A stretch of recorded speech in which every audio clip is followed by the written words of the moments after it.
ভিয়েতনামে তীব্র শক্তির ঘূর্ণিঝড় কাজিকি ধেয়ে আসছে। ভয়াবহ জলোচ্ছ্বাসের আশঙ্কাও রয়েছে, যার উচ্চতা 2 থেকে 4 মিটার 6.6 থেকে 13 ফুট পর্যন্ত হতে পারে।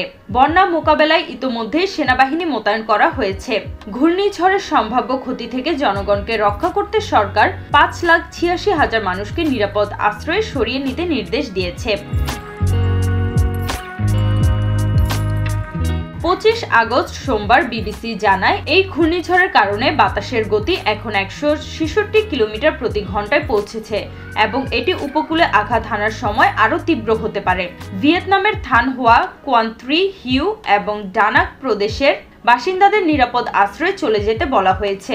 এছাড়া ঘূর্ণিঝড়ের প্রভাবে ভিয়েতনাম এয়ারলাইন্স রবিবার ও সোমবারের মোট 22টি ফ্লাইট বাতিল করেছে এবং মাছ ধরার নৌকা ও পর্যটন জাহাজকে সমুদ্রে যেতে নিষেধ করা হয়েছে। এদিকে ঘূর্ণিঝড় কাজিকি চীন এর হাইনান প্রদেশ অতিক্রম করেছে এবং আবহাওয়া অফিস জানিয়েছে এটি 320 মিলিমিটার বৃষ্টিপাত সৃষ্টি করতে পারে। পরবর্তীতে ঘূর্ণিঝড়টি তাইওয়ান পৌঁছালে কিছুটা দুর্বল হলেও বাতাসের গতি 200 কিলোমিটার প্রতি ঘন্টা থাকবে এবং বৃষ্টিপাত 300 থেকে 400 মিলিমিটার হতে পারে।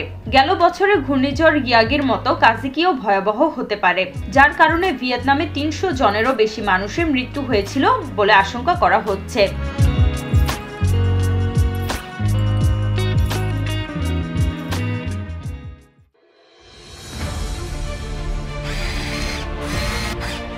আলোতে থাকুন, ফোকাসে থাকুন, হাত রাখুন প্রজন্মের হাতে।